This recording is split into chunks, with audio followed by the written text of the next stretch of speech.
O B2Talks é um projeto idealizado por mim, mas que só está acontecendo porque eu tive parceiros e apoiadores que acreditaram nele desde o princípio.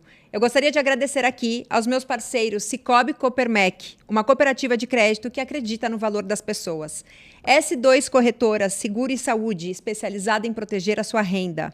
Fernanda Neri Fotografia, eternizando momentos através da fotografia afetiva. Aninha Borelli, Ginástica Artística, aulas de ginástica artística para meninas a partir de 4 anos. Lume Imóveis, especialista em vendas e locação de imóveis. Espaço Encanto, seu espaço de beleza e autocuidado. E também aos meus apoiadores, Cheirinho Bom, Empório e Cafeteria Mineira, Alilo Moda Fitness, multimarcas com design e estilo, e Isabela Zago, especialista em marketing digital.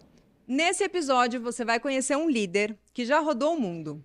Ele é natural de Santos, já morou em Vinhedo, Estados Unidos, Canadá, e atualmente ele mora na Suíça. Isso mesmo, o convidado do dia, ele está muito longe de nós, num fuso completamente diferente, e vocês não sabem o perrengue que foi para a gente conseguir essa gravação. Ele tem mais de 15 anos de experiência em altos cargos e é conhecido por alguém que ouve, que inova e que faz acontecer. Além disso, ele é mestre em criar ambientes de trabalho onde as pessoas se sentem à vontade para falar, arriscar e até se divertir. Mas não pense que ele se acomoda, não. Ele adora desafiar o status quo e gerar resultados incríveis para a equipe.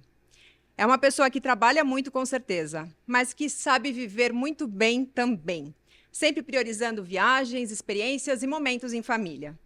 Quer saber como ele conseguiu tudo isso? Fica ligado nesse episódio. Seja muito bem-vindo, Daniel Nogueira Barros. No episódio de hoje, você vai conhecer um líder que já rodou o mundo. Natural de Santos, já morou em Vinhedo, Canadá, Estados Unidos e hoje ele mora na Suíça. Isso mesmo, nosso convidado do dia, ele vai fazer essa entrevista diretamente da Suíça, num fuso completamente diferente do nosso. Ele tem mais de 15 anos de experiência em altos cargos e é conhecido por ser alguém que ouve, que inova e que faz acontecer. Além disso, ele é mestre em criar ambientes de trabalho onde as pessoas se sentem à vontade para falar, para arriscar e até se divertir. É uma pessoa que trabalha muito, com certeza, mas que sabe viver muito bem também, sempre priorizando viagens, família, experiências e momentos. Quer saber como ele conseguiu tudo isso? Fique ligado e acompanhe com a gente. Seja muito bem-vindo, Daniel Nogueira Barros. Oi, Lalo. Obrigado. Bom dia, boa tarde. Já estou um pouco Aí já perdido com boa o horário. noite, né? Aqui já sextou, só Ai, para te avisar, mas é isso aí. Estou segurando aqui, esperando acabar esse bate-papo. muito bom. Obrigada por ter aceitado estar aqui com a gente. Vai ser um papo muito bom, muito descontraído. E para a gente começar, eu quero que você conte um pouquinho sobre a sua trajetória. Você começou como engenheiro de produção e hoje você tem um cargo alto de vice-presidente na Schindler. Conta para a gente um pouquinho como é que foi isso. Sim, eu conto sim, mas deixa só fazer um comentário. Você falou um monte de coisa, faz isso e até se divertir. Eu colocaria o de se divertir no começo, mas eu vou explicar um pouquinho. Muito bom. Eu gosto disso desculpa, mas a ideia de realmente trazer você foi justamente porque você é um cara executivo, mas que sabe viver muito bem. Então, esse equilíbrio que você encontrou na sua vida é que eu quero entender nesse episódio. Ok. Vamos bater esse papo. Então, Lu, eu tô há 25 anos na empresa, né? Como você falou, comecei há um tempão atrás e hoje eu tô aqui na Suíça, vice-presidente, responsável por uma área grande, uma área de Europa, África, e Middle East, né? Então, realmente foi uma trajetória longa. Eu não vou falar cargo por cargo que eu falei, isso seria uma chatice enorme. Mas eu acho que dá para dividir em dois grandes grupos. Uma coisa é o começo de carreira, né? O começo de carreira, eu brinco que eu era o topa-tudo. Eu queria qualquer desafio, pudesse me mandar para uma área, não conhecia nada mesmo, né? Então, por muito tempo, qualquer desafio eu topava. O que eu queria mesmo era desafio, era ter novidade. E eu estava indo onde o vento levava. A minha ideia era o quê? Era conhecer mais pessoas, era aprender e estar exposto, né? Eu acho que no começo da carreira a gente tem que estar aberto a isso. Eu vejo Muitas pessoas no começo da carreira já querendo decidir um plano, os próximos 3 passos, os próximos 3 anos, os próximos 5 anos. Relaxa, aprende, aproveita, faz seu network. E depois tem um segundo momento, que eu acho que aí sim é o momento que você tem que segurar as rédeas e definir, bom, agora eu sei o que eu gosto, eu sei onde eu crio impacto, eu sei onde eu posso realmente me destacar, aí você vai por aquele caminho para você não ficar pelo vento para o resto da vida, porque os ventos vão bater. E vai ter um momento que você precisa saber exatamente onde você está querendo ir. Muito bom. E assim, você sempre teve a pretensão de morar fora ou foi uma coisa que aconteceu? Não, isso foi um plano, mas deixa até eu colocar um pouco de contexto, né, pra gente bater um papo. Tem duas coisas que eu até queria falar para você antes, mas acho que ainda está cedo, dá para falar. Quando eu bato papo com uma pessoa nova, tem duas coisas que eu gosto de colocar. A primeira é o seguinte: quando eu morava no Brasil há muito tempo atrás e via as pessoas que moram fora falando, eu via o pessoal falando com um monte de expressão em inglês, né? Eu achava aquilo, nossa, meu, que pessoa metida. E eu me tornei essa pessoa, porque eu moro 7 anos fora, então eu vou usar expressões em inglês, vai me faltar palavras, por favor, não tô Não me querendo ache ser metido. metido nem. Não vamos te achar Mas então eu metido, preciso pode falar deixar. isso, porque isso me incomodava e hoje eu preciso falar. E uma outra coisa que é importante é o seguinte: eu sou um cara que tive muito privilégio, né? Eu nasci numa família que pôde me apoiar, que pôde me dar recursos. Eu nasci num local onde eu tive privilégios por ser homem, por ser branco, por ser hétero. Então, eu não quero também tirar esse contexto para parecer que é tudo meritocracia, que eu sou o Uhum. cara que achei todas as saídas. Outras pessoas que fizessem o mesmo, mas começassem de lugar diferente, talvez não chegassem no mesmo lugar. Então, só para colocar em Muito contexto e bom. não parecer que também as receitas são muito simples. Legal, legal, bem Então contextualizado. E me fala uma coisa, como que você vê a evolução da sua identidade profissional dentro do ambiente corporativo? Você começou há mais de 20 anos atrás e com certeza você acompanhou e vem acompanhando muitas mudanças dentro desse contexto. Como é que você vê isso? então como eu falei, né, a gente hoje tem sequências, tem fases na nossa carreira. E o mais importante que eu realmente acredito é você estar aberto para aprender. Tem uma frase, que eu vou usar a frase em inglês, já para usar minha desculpa, já foi feita, né, que fala: What bring you here will not get you there. A gente muitas vezes está acostumado, e a frase é: bom, o que te trouxe até aqui não vai te levar até o próximo passo, né? Porque a gente está muito acostumado a isso. Geralmente, a gente vira supervisor ou recebe uma promoção porque fez um trabalho bem feito e acha que fazendo aquilo de novo vai para o próximo passo. E não é. A coisa muda, você vai ter desafios diferentes. Um supervisor tem desafios muito diferentes de um gerente de gerente, outros. E isso é importante que as pessoas entendam essa transição. Então, eu acho que isso é muito importante e eu vejo esse erro acontecer bastante, né? Pessoas que são muito boas tecnicamente são promovidas à supervisão e continuam fazendo a sua parte técnica muito bem, mas não se dedicam à questão de liderança, à questão de pessoas e até se desconectar um pouco daquilo Uhum, da sua área de conforto, a sua área de expertise, né? uhum. Então, a pessoa acaba não se desenvolvendo. Então, acho que nesse tempo, mais do que o tempo em si, né, das ferramentas digitais ou dos tempos das gerações, que também influencia bastante, eu acho que essa questão de você se identificar no momento que você está, qual que é realmente a sua responsabilidade e se ajustar, porque é necessário um ajuste e tem que ser um ajuste pensado, não é uma coisa que vem naturalmente e provavelmente não vai ter alguém lá para pegar na tua mão e te dizer É exatamente o que tem que esse, fazer. é. Então, isso é importante que você entenda que numa nova promoção você vai precisar ajustar as suas atitudes, os seus comportamentos, o seu dia a dia para poder realmente estar preparado. E hoje você comentou sobre competências, né? Quais são as competências ou habilidades que você enxerga hoje como primordiais dentro desse ambiente corporativo e que lá atrás não eram muito valorizados, talvez?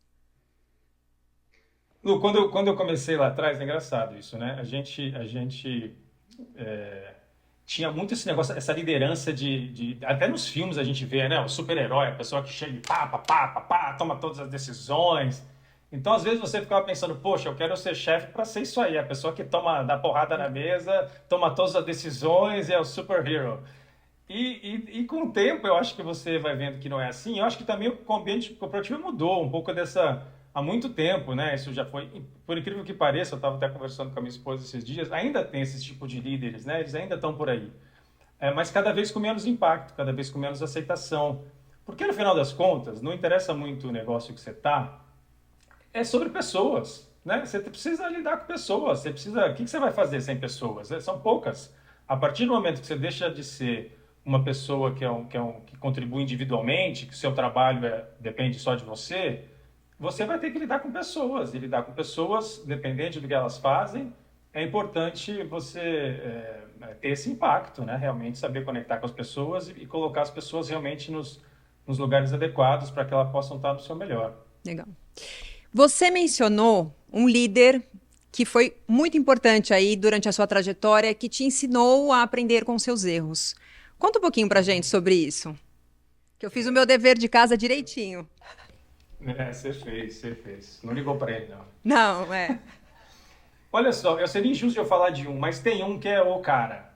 E é bom que ele sabe disso, né? Vou mandar o link para ele depois, para ele ver que eu ainda Boa. continuo falando dele. Mas A gente se ele é fala, brasileiro? ele é brasileiro. Ah, boa. O nome dele é Lusquinhos, não tem problema de falar, não, as pessoas sabem que realmente ele é minha referência no negócio de business, meu mentor. E foi sempre essa pessoa que trouxe essa questão de ser alegre, de tem que estar divertido, trabalha pra caramba, faz, acontece, muda tudo o tempo todo, mas se diverte, né? Então acho que isso ele trouxe muito forte.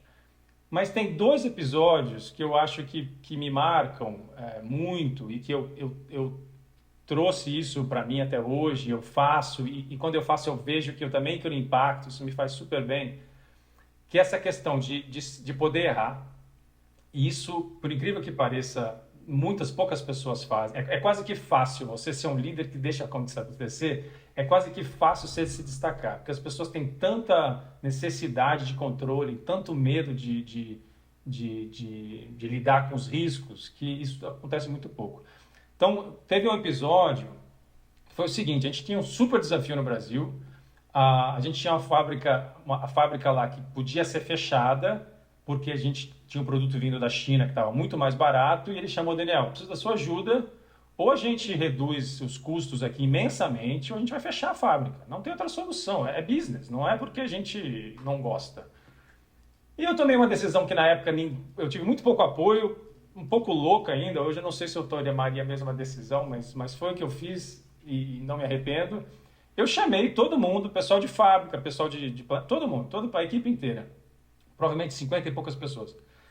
E contei a história. Falei: pessoal, se a gente não fizer isso, vai fechar. E eu não vou conseguir fazer isso sozinho, eu também não vou conseguir fazer isso sem contar para vocês.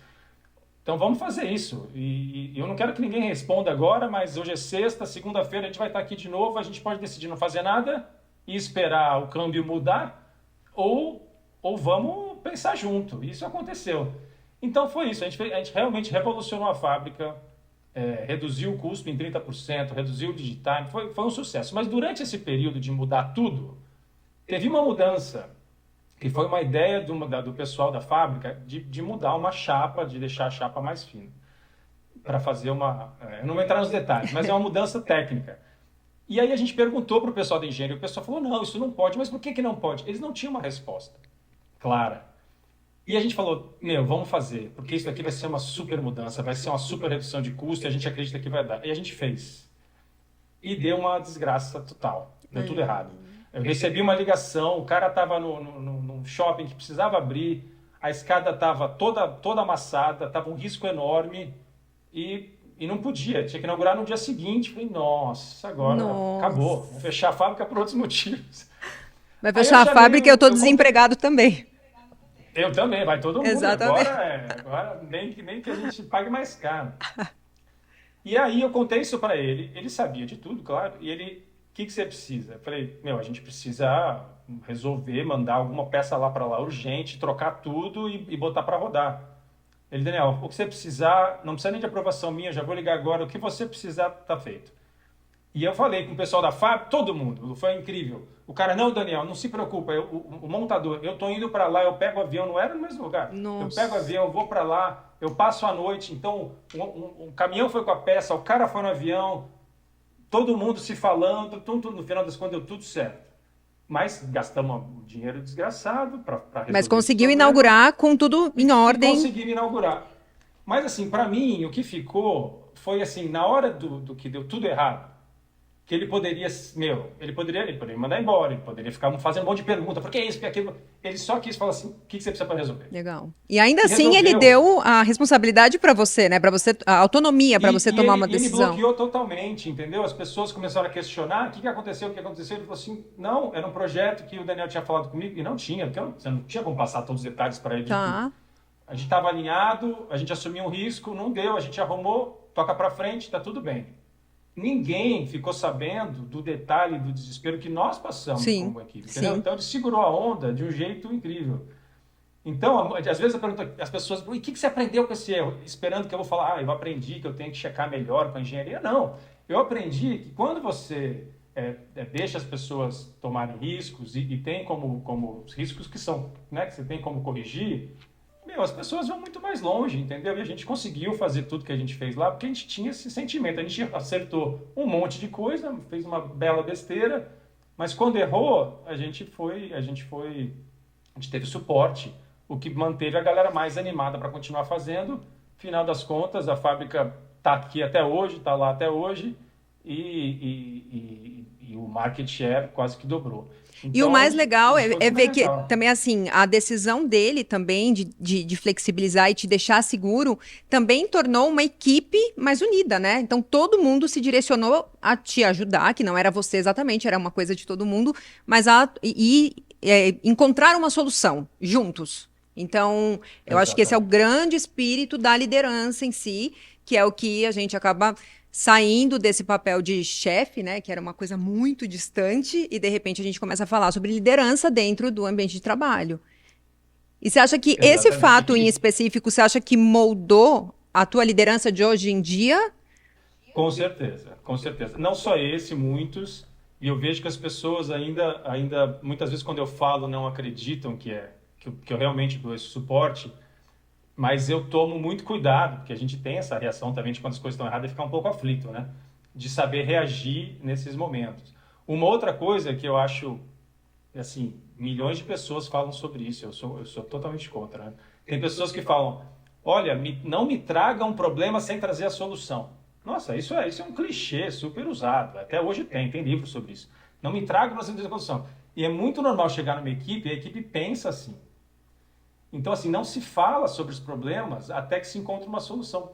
Pelo amor de Deus, Ah, isso é entendi. horrível, né? Sim, verdade, verdade. Coitado das pessoas que sabem que tem um problema e não tem a solução. O que elas têm que fazer? Elas precisam criar a solução sozinha? Não. Põe os problemas na mesa, não tem Sim, problema nenhum. sim. Eu quero que a minha equipe realmente sinta a favor. Se elas veem um problema, elas precisam achar a solução primeiro, pilotar um som. Não, não, não, não. Tem problema? Tá, ok, agora a gente sabe.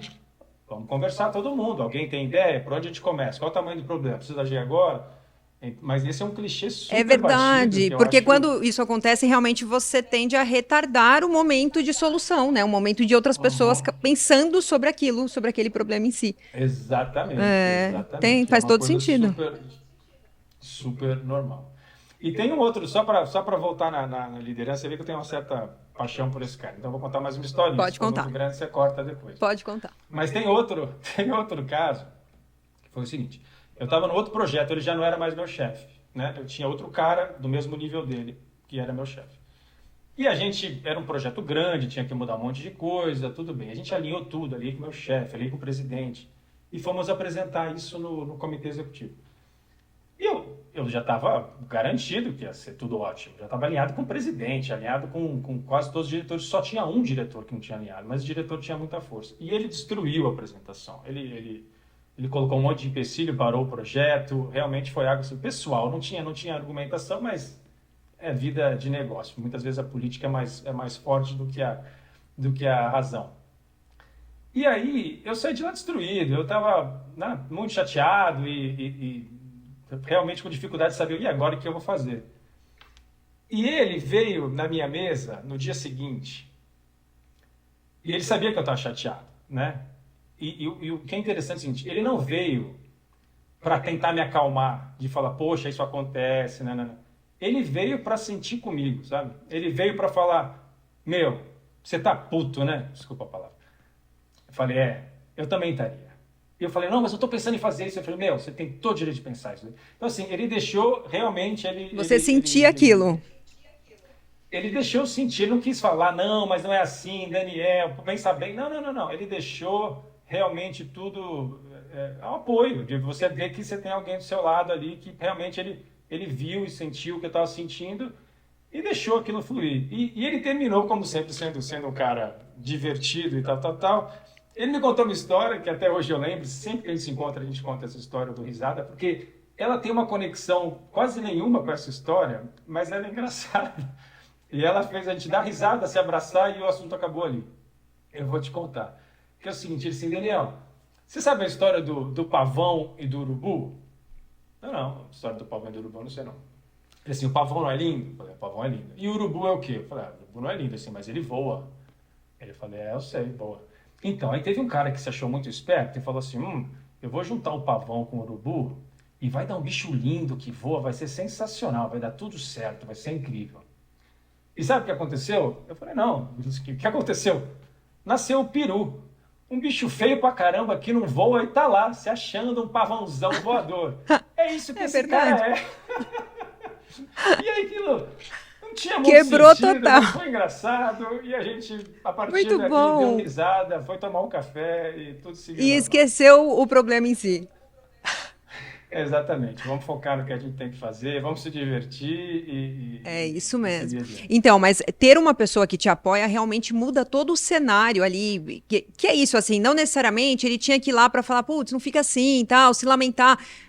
Tudo bem, aquilo ali já está feito, né? Então, já está decidido, nada vai fazer aquilo voltar atrás. Então, a situação é essa. Então, vamos sim sofrer nisso, vamos sim sentir isso e vamos virar a página também, que eu acho que isso vale para nossa vida, né? Dias ruins acontecem, momentos ruins acontecem, dentro da maternidade isso acontece, mas o momento seguinte está ali para compensar todo o anterior, né? Então, acho que tem muito disso também. Exatamente, é por aí mesmo. E já que eu toquei no assunto maternidade, eu queria saber o seguinte: você trabalhou em diferentes países e culturas. Na sua visão, o papel das mulheres dentro do ambiente de trabalho muda de um país para outro, muda de uma cultura para outra ou não? Como que você vê isso? Essa é uma boa pergunta, Lu. Eu acho que sim, mas eu não acho que tenha um país que eu possa falar, na minha experiência pelo menos, que, olha, esse país aqui já resolveu todos os problemas e não existe nenhuma diferença entre homens e mulheres. Mas o Canadá, por exemplo, que eu morei um tempo, ele tem sistemas que suportam isso, entendeu?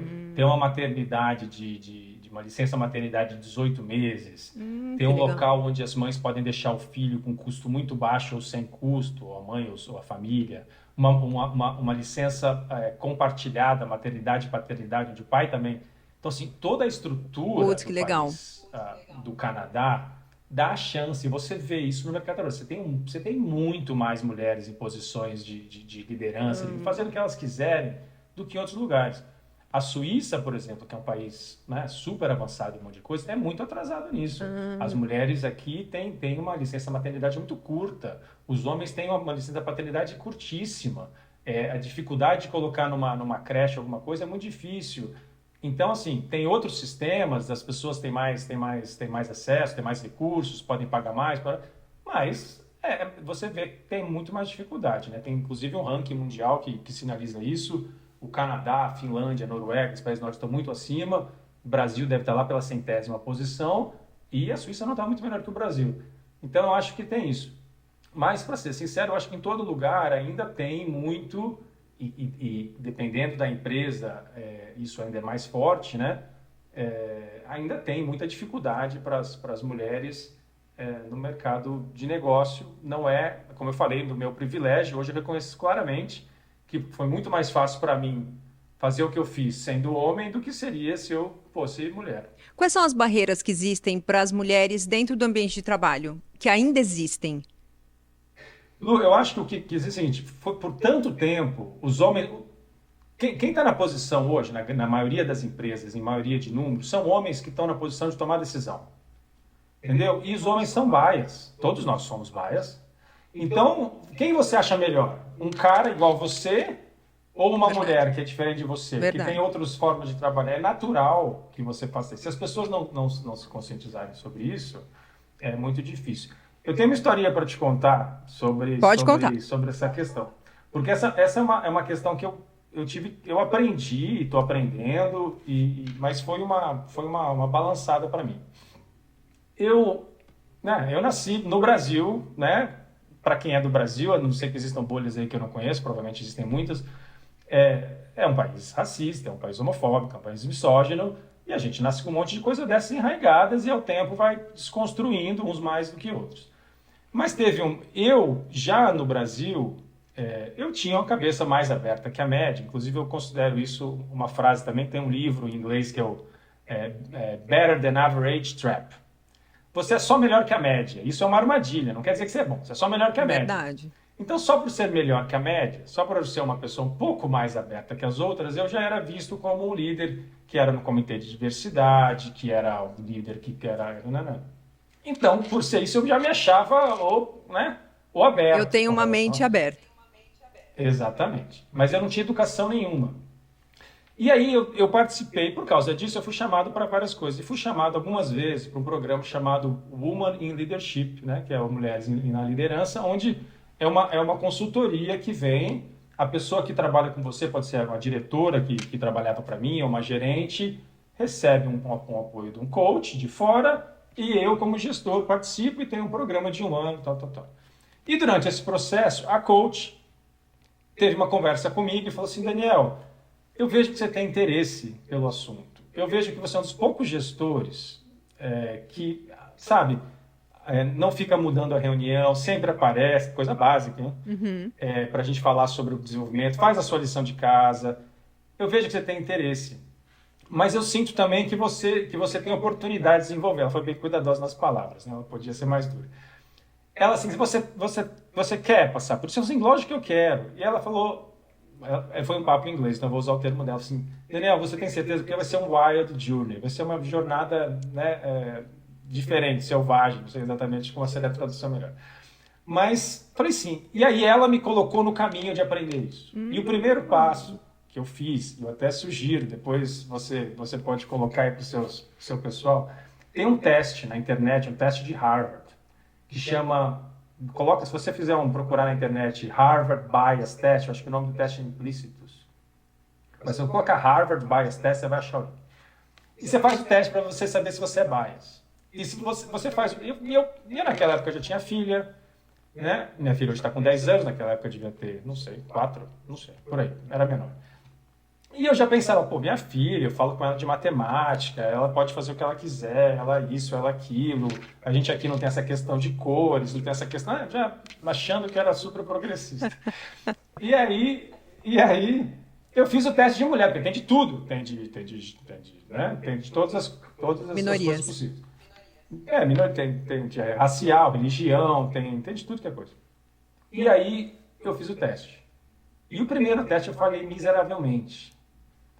Saiu super bias. Nossa, mãe do céu. Nossa. E aí eu falei, não, peraí, mas eu entendi como o teste funciona, tem uma lógica por trás do teste. Eu falei, não, vou fazer de novo. E aí forçando minha mente, porque se você fizer o teste Não. você vai ver que você tem que forçar um pouco.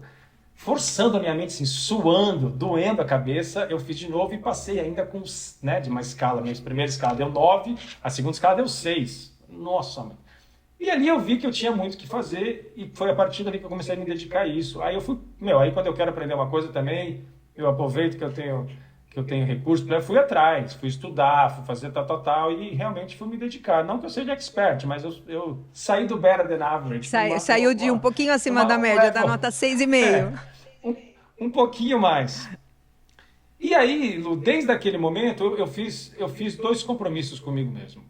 Um compromisso que eu fiz esse bias depois para outras coisas também. Um compromisso que eu fiz foi assim, me posicionar, entendeu? Porque eu acho que eu passei muito tempo tendo atitudes erradas e eu queria mudar. E eu acho que eu tenho um débito aí a ser pago, porque de tantas coisas que eu tive privilégio, de tantas coisas que eu não fui correto. Então eu fiz esse compromisso de me posicionar. Então até hoje, né, tenho muitas até brigas de família comuns que acontecem, porque eu não deixo passar, né? Eu deveria poder deixar passar mais vezes, mas é um compromisso que eu fiz comigo mesmo. E o outro que eu fiz é de sempre ajudar, como a forma que for. Então, eu coloquei à disposição, hoje eu tenho pessoas, 3 mulheres de diferentes países, que eu sou mentor, uma no Brasil, uma aqui na Suíça, uma no Cairo, no Egito, porque eu me coloco à disposição, não é porque elas vêm me procurar, eu fico atrás, onde é que estão as pessoas, tal, tal, tal, eu quero, é meu compromisso de ter sempre alguém. E eu aprendi que com isso, Lu, voltando à sua pergunta, o que eu posso ajudar não é dando dica. Todas essas mulheres estão super preparadas. Elas fizeram todos os seus cursos, elas fizeram todos, tal, tal, tal. A gente põe muito a culpa nas mulheres, né? A sua pergunta é o que a mulher tem que fazer. Não é o que a mulher tem que fazer, elas estão fazendo. Aí falam que a mulher não é suficientemente, não explica, não fala, não se posiciona. Não é isso, isso daí é estereótipo. É o que a O gente que aprendeu falta são a pessoas aceitar, né? que A dão a falar. oportunidade. O que falta são pessoas que conectam ela com as networks que tomam a decisão. Então, por exemplo, a pessoa que eu estou hoje, né, uma das pessoas que eu estou hoje, o que eu faço, quando eu vejo que ela tem um assunto, mas qual que é o assunto? Qual que é o problema? Até onde você foi? E eu uso a minha network, que é mais ampla hoje, porque eu estou há muito mais tempo na empresa, e eu faço Vai fazendo ligações, mando e-mail, conexões vou para tomar ela. café e empurro as portas, entendeu? E aí você vê como não é porque ela aprendeu alguma coisa comigo, foi porque eu dei exposição Muito bom. ou fiz uma conexão que ela não teria agora. Então eu acho que esse é o momento. Então, para mim, mulheres que hoje querem seguir crescendo, querem crescer, continuem trabalhando nelas mesmas, mas não põe esse peso todo em você. O peso, na verdade, está nos homens que tomam a decisão. E se você está numa empresa onde você tem alguém que pode te apoiar, não é ser mentor, ser coach, isso daí vai te ajudar superficialmente. Que possa ser seu apoiador, sponsor. Tenha um sponsor que realmente queira te ajudar. E se a empresa não tiver isso, só estiver te dando um treinamentozinho, provavelmente você está no lugar errado. Aí você faça seu favor a si mesma e vai procurar um lugar Tá que te certo. reconheça, não Tá fique certo. se prejudicando, se martelando, porque não está em você fazer mais um curso. Está em as pessoas que estão na posição de liderança serem menos bias e tomar decisões corretas. Tá certo, é verdade.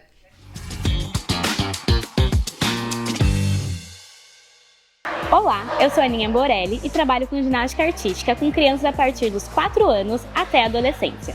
Sabemos que o nosso esporte traz vários benefícios, como força, agilidade, flexibilidade e velocidade. Para maiores informações, venha nos conhecer. Oferecemos mais que seguros e planos de saúde. Protegemos a sua renda para que assim você possa aproveitar a vida com tranquilidade. I'm on my floor, floor. I love to dance, so give me more, more. Till I can't stand, get on the floor, floor. Like it's your last chance, if you want more, more.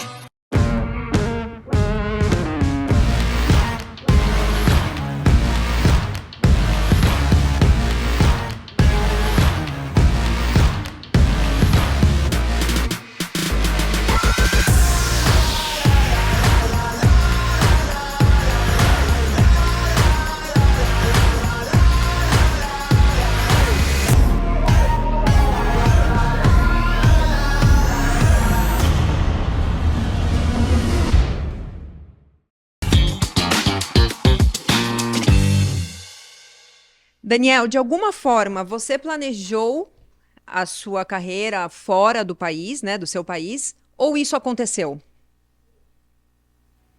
Não, eu sempre quis, mas também foi acontecendo, né? Uma coisa que eu acho que as coisas você tem que ter mais ou menos a direção de onde você quer ir, mas também estar aberto às coisas, né?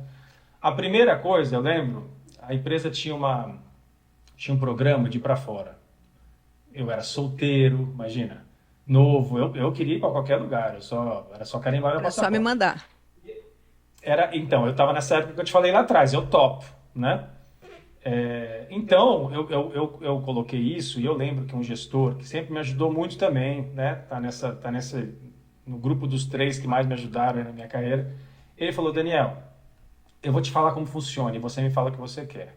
Se você falar que você quer ir para fora, e aí você escolheu, eu quero ir para fora, mas eu quero ir para a Austrália ou pro Canadá, você vai entrar numa fila, essa fila de Austrália e Canadá, todo mundo quer, né? Agora, se você falar que você está aberto para ir para qualquer lugar onde a empresa quer, Primeiro, você vai aparecer melhor, vai parecer que realmente você está preocupado com o seu desenvolvimento e não com a sua morada no lugar tal. Mas tem o outro lado que é o seguinte, você realmente pode ser chamada para ir para um lugar que você nem imagina, um lugar onde você já, né, tenha menos recursos que o Brasil. Ele até utilizou o nome de uns países que eu não vou usar, até porque não é ideia, mas países que realmente, quando bate na sua cabeça, fala assim, poxa, será? Eu falei, Dilane, eu quero ir. Bota aí meu nome a qualquer lugar. Eu tenho certeza que vocês não vão me mandar para a zona de guerra, vocês não são loucos também, mas pode colocar. Então, assim, eu tomei essa decisão e eu realmente estava preparado para essa decisão. Mas aí também entrou o meu lado de privilégio e sorte, que eu já te falei antes, que eu sempre dei muita sorte. Um dia ele me ligou, aliás, eu estava numa viagem internacional, ele me ligou e ele falou assim, você é um cara sortudo mesmo, né? Eu falei, o que foi? Você falou que queria ir para qualquer lugar, não é? Eu falei, Sabe para onde é que te chamaram? Eu falei assim, não, para a Suíça. Nossa. Então, eu vim para a Suíça, sei lá, 20 anos atrás. E foi nessa. E aí, eu lembro até que ele falou assim, Daniel, mas tem um negócio. Eu não vou nem negociar o pacote. O que eles ofertarem... Então, assim, eu vim, era uma situação, eu não era expatriado, não era nada, eu era um trainee na Suíça. E feliz da vida, entendeu? Então ali começou, e ali eu comecei a aprender o quanto de que morar fora num país, o quanto que abre o seu conhecimento. Porque viajar é bom, eu sei que você adora isso, e também mexe muito com o nosso conhecimento, como a gente vê o mundo, etc. Mas morar no país, e eu acho que morar um ano, né, para você viver as 4 estações, você pode falar, né, não quero diminuir a experiência de ninguém, mas acho que um ano você pode falar assim, poxa, morei, conheci. E impressionante quando você realmente expande a sua ideia, seu conhecimento. E nessa ocasião você ficou quanto tempo? Nessa ocasião eu fiquei 1 ano e meio. 1 ano e meio morando na Suíça. E eu lembro, teve uma coisa que foi muito... É um assunto sensível, mas eu vou falar porque é importante. Foi uma coisa que foi muito marcante para mim, que é o seguinte, quando eu saí no Brasil, era um pouco daquela época do 7-Eleven, né? Os terrorismos dos Estados Unidos e tal, onde a mídia toda pintava os talibãs, os islâmicos, né, com um turbante na cabeça, homem-bombas para todos os lados. E eu vim para cá, teve um amigo que me acolheu, que é amigo até hoje, que me ajudou o que tem que fazer, que é um cara que ele é meio marroquino, meio suíço. Rashid, o nome dele. E aí eu virei amigo dele, e depois, só depois que eu fui na casa dele, meses depois de ser amigo dele, que ele me convidou para comer um cuscuz, que tinha uma bandeira do Marrocos, e ele falou sobre a religião islâmica. E ele falou que era islâmico. E para mim aquilo foi assim, nossa, mãe, a gente sai do Brasil achando que a única religião do mundo é a católica, verdade, é a única certa, verdade. E que os islâmicos são todos terroristas, entendeu? Espero que não seja mais assim no Brasil, mas naquela época era muito assim. Sim. E aquilo para mim foi assim, nossa, por que né? Então a gente realmente tem a cabeça muito, muito fechada para algumas coisas, quando a gente só tem um ponto de vista. Então, a partir dali, eu tomei, não desse jantar no cuscuz específico, mas dessa experiência, eu tomei essa decisão de que eu queria mais, Então, voltei para o Brasil, tal, mas desde ali a gente começou a planejar. Então, eu fiz cursos em escolas fora, paguei bastante caro, porque o câmbio, mas foi um investimento que valeu a pena, que eu quis fazer, porque eu sabia que meu currículo, por mais que fosse muito bom no Brasil, ele não teria o mesmo impacto fora. Então, eu fiz universidades renomadas, porque eu queria ter um currículo que aqui fora também fosse reconhecido. Então, foi um investimento de longo prazo. Legal. E que deu certo, e que aí as coisas aconteceram. 5 anos no Canadá, agora 2 anos aqui na Suíça, feliz da vida, agora com crianças e tudo mais. A gente não sabe mais quando será o próximo passo, ou se será, mas estamos aproveitando. Então, bem demais, que coisa boa. E... esse papo tá muito bom. Me deu, assim, várias perguntas além do que, sabe, do que tá aqui. E o nosso tempo está acabando. Mas eu queria saber uma coisa de você. O que você não negligencia no seu dia de jeito nenhum? Porque você é um executivo, você tem uma experiência enorme e você tem família e hoje, assim, você vive super bem num lugar maravilhoso e viaja pra caramba. O que no seu dia você não negligencia? Lu, eu aprendi a fazer isso. Eu não era assim. Isso foi uma questão de aprendizado. Eu era muito trabalho executivo, quero crescer, crescer, crescer. E aí, nesse processo de aprendizado, eu vi que sucesso para mim não era só crescer profissionalmente. E hoje eu não abro mão de família. Por exemplo, uma coisa que eu, com certeza, anos atrás eu deixaria passar em branco e hoje eu faço aqui e até vejo que eu sou um dos poucos pais que fazem, eu não perco uma coisinha da escola, entendeu? Eu cancelo o que tiver que cancelar. Eu Muito legal. vou, é o primeiro dia da escola eu vou, é uma apresentaçãozinha aqui eu vou, apresentaçãozinha ali eu vou. E eu cancelo. E eu falo, cancelo a reunião que for, com a pessoa que for, e não negocio, não é que eu pergunto. Eu informo que está acontecendo isso E e que dou é mais opções importante, de você mudar a precisa ir. reunião. Eu vou. E também eu tento falar assim, eu viajo muito. Então, assim, a minha agenda de viagem, eu também faço de uma forma onde elas não fiquem muito seguidas que eu passe. E aí, se eu vou ficar, passo 3 dias fora, eu faço questão de fazer um home office quando eu chego, que é para ficar mais perto. Eu balanceio, a semana que vem eu não viajo, fico mais em casa. Então, eu quero isso, né? Eu sinto que hoje eu tenho uma presença muito grande na família dos meus filhos, é um carinho enorme. E eu sei que quando eu vou viajar eles sentem falta, mas eles também sabem. Eu gosto de falar o que eu vou fazer, eu gosto de mandar foto. Às vezes eu faço até um videozinho da obra para eles verem que tem Ai, né, que as máquinas legal. que a gente está instalando, eles acham legal. E eu gosto de levar eles na empresa para eles verem o que eu faço. Que negócio é esse que rouba O o meu pai pai, deles esse tempo? exatamente. Então eu gosto que eles vejam o que é e que eles curtam também e que eu tento manter. Não é fácil, às vezes pende mais para um lado, pende mais para o outro, mas eu acho que no longo termo a gente está encontrando um balanço saudável. Muito bom. Bom, antes de finalizarmos, eu quero contar para vocês que o Daniel é meu primo e foi difícil fazer aqui uma pergunta chamando de Daniel, porque faz 40 anos que eu o chamo de Daniels. A gente cresceu juntos, a gente passou no mínimo 30 natais juntos e mesmo ele tendo uma carreira muito diferente da minha, eu senti que ele podia muito contribuir com essa visão que ele adquiriu ao longo do caminho, né? Mesmo sendo um executivo e começando com outras referências, eu assisti, na verdade, uma entrevista dele e eu falei, meu, que a gente se encontra pouco, né? Uma vez por ano, enfim, quando a gente consegue se encontrar, e eu falei, isso daqui vai contribuir muito para o que eu estou desenhando para esse projeto do podcast. E é o que eu comentei lá no começo, né? É um dos poucos executivos que eu conheço hoje que prioriza esse equilíbrio, né? Da vida pessoal com a vida profissional. Então, tem uma vida profissional muito louca, de muito trabalho, de muita realização, mas tem também uma vida pessoal ali que contrabalanceia tudo isso. E por isso, Daniels, a gente tem. Se eu pudesse, a gente tem várias coisas hoje em comum, assim, que eu vejo, esse lance de viajar, enfim, visões de mundo, enfim. Mas se tivesse uma coisa que eu tivesse que pontuar, que a gente tem muito em comum, um com o outro, é a paixão pelo nosso avô, pelo vovô Elton. E eu queria saber como que... Alguma história que você tenha tido aí com ele, que faleceu há mais de 20 anos, mas alguma história, alguma passagem que você tenha tido com ele que te transformou no cara que você é hoje, no profissional que você é hoje, como que de alguma forma ele te inspirou a chegar onde você chegou?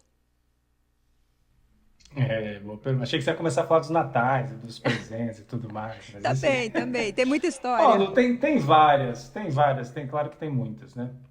Mas tem uma interessante, que ela é divertida, e ela causou impacto em mim, que na verdade é diferente do que muitas pessoas pensam. Eu vou te contar. Teve um trabalho de TCC, né? Faz a faculdade, você termina tudo, e aí no final, quando você acha que acabou, ainda tem a desgraça do TCC para você entregar.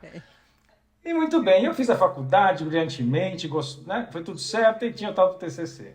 E aí me juntei eu, amigo meu, pirula, figuraça, que meu, também gostava de curtir a vida, e a gente, meu, a galera se matando do TCC, tipo, meu, vamos passar, né, pirula?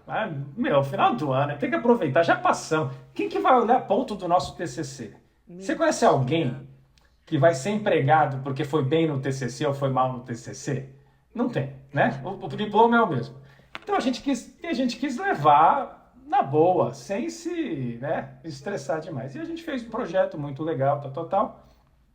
Só que chegou no dia da apresentação, o cara que era da banca, ele foi muito duro, porque ele começou a ler o trabalho, pô, a gente tinha uma máquina funcionando. A máquina, o Pirula estava à frente do tempo. Ele falou, Daniel, vamos um negócio de ecologia. Vamos montar uma máquina de reciclar latinha de alumínio. Tá cheio de latinha de alumínio, joga dentro da latinha, prensa as latinhas, sai o fardo, manda pro negócio. Beleza. A gente montou a máquina. A máquina estava funcionando. Beleza. Estava funcionando. E aí a gente tinha um livro de cálculo, né? Um livrão, cheio de todos os cálculos, como é que a gente chegou nos cálculos para fazer a máquina. E o professor vira, ele começa a ler, e tinha mesmo. Né? A gente era engenheiro, a gente decidiu fazer engenharia porque a gente não gostava muito de português e gramática, e a gente... e estava cheio de erro de português, acento, vírgula, concordância, estava cheio, é verdade. E aí ele começou, ele parou na página 5 ou 10, mas bem no começo, por causa disso, não vou continuar lendo, cheio de erro aqui gramatical, cheio de... Eu falei, mas dê os cálculos, a gente se matou para fazer esses cálculos, tá tudo... E eu fazia os cálculos e o Pirula fazia a máquina, ele era bom nas máquinas, eu era bom nos cálculos. Eu tinha certeza que os cálculos estavam certos. E ele não olhou um cálculo, sabe? Muito bem. E aí ele falou pro vovô Elton, ele falou assim, eu reprovaria, mas depende do senhor também. O vovô Elton estava na banca. É assim que funcionava, tinha banca, tinha uma pessoa da família, ou um de cada família, mas a maioria da banca era de pessoas técnicas da instituição. Então, na verdade, o voto deles ia definir. Mas ele foi cordial de perguntar. Tá. E aí o vovô, para também dar a mensagem correta, até, né, que ele achava que eu poderia fazer melhor, ele concordou de falar, não, o Renato pode fazer melhor e vamos reprovar e vamos dar uma outra chance. Mentira! Então ficou essa marcada. Entendi. De que ele, né, poxa, Daniel, você tem que fazer o seu melhor, você pode ser melhor que isso e tudo mais. E realmente, a gente refez, e vou te contar essa história, depois eu volto no aprendizado. Mas aí, a gente revisou esse negócio que nem malucos, tá? A gente tava sensacional. O professor pegou nesse dia, a máquina estava ainda mais bonita, ele pegou o livro de cálculo, ele botou as duas mãos em cima, assim, ele falou assim, eu tenho certeza que vocês revisaram isso aqui 100 vezes, eu não preciso nem olhar, vocês estão aprovados. Mentira, que legal! Eu queria morrer. Puta trabalho, mas não, tudo bem. Eu falei, agora lê, faz o cálculo de novo. Vai olhar o assento que eu arrumei. O que eu queria falar é o seguinte, eu acho que é uma mensagem legal também, porque vai contra o tradicional. Esse negócio de dar os 110% em tudo que você faz, isso não é legal. Onde é que vai a sua saúde mental? Não, isso não Não existe, dá 110% né? Não tem de tudo como. que você faz, pelo amor de Deus. Não faça isso. Então, assim, o que eu aprendi naquele momento não foi a dar 110%. Graças a Deus que não foi isso, me dar 110% de tudo que eu faço. O que eu aprendi naquele momento é ser resiliente, a lidar com a frustração, entendeu? E tá bom, se querem mais, eu entrego mais. Eu até hoje faço assim. Mas, sinceramente, até hoje eu tenho, e eu acho que isso é um ponto forte meu, que eu vejo que muitas pessoas têm dificuldade, de dizer não, de fazer para passar na prova e focar naquilo que é importante, entendeu? A gente não tem energia para fazer tudo. Então, dentro do trabalho, eu sei que eu tenho alguns projetos que são super importantes, vão dar impacto, têm super visibilidade. Nesses eu dou meu 110.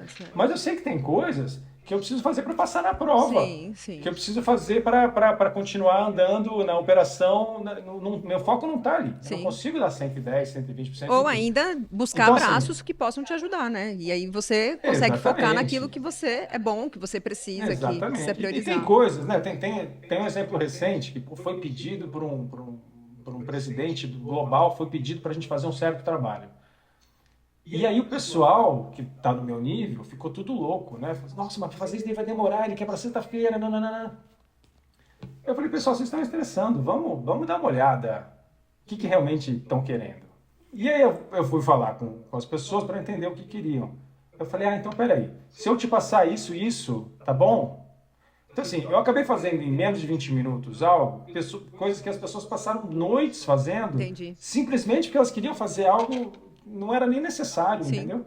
Então, eu acho que esse negócio de querer dar 110% de tudo que você faz, eu não acho que é o caminho certo. Eu não acho que ninguém pode realmente aguentar. E se você tentar fazer, você vai falhar em lugares que você não deve falhar. Então, se eu fosse fazer hoje de novo meu TCC, eu ia fazer para passar de novo, que nem o meu amigo Pirula, para a gente poder ir para a praia e curtir a vida.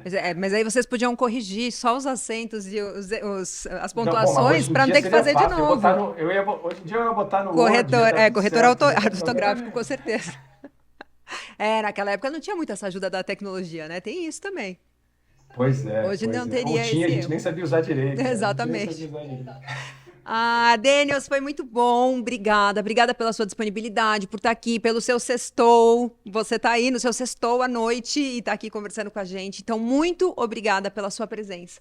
Eu faria mais 1 milhão de perguntas, é que agora eu tenho uma agenda aqui para cumprir. Então, aproveite o fim de semana, mande um beijo para as crianças, um beijo para a Debbie. Eu tenho um monte de presentes de patrocinadores que eu não sei se eu vou pegar os seus para mim ou se eu te entrego no fim do ano se a gente se encontrar. Vamos ver. Vamos Vou contar ver. com essa surpresa, quem sabe, quem sabe. Obrigado. Obrigada. Obrigadão, parabéns pela iniciativa e desejo muita sorte. Realmente você é uma pessoa que tem uma história linda, está fazendo uma coisa muito legal e eu tenho muito orgulho de você. Um grande Obrigada, beijo. eu também. Beijo para todo mundo.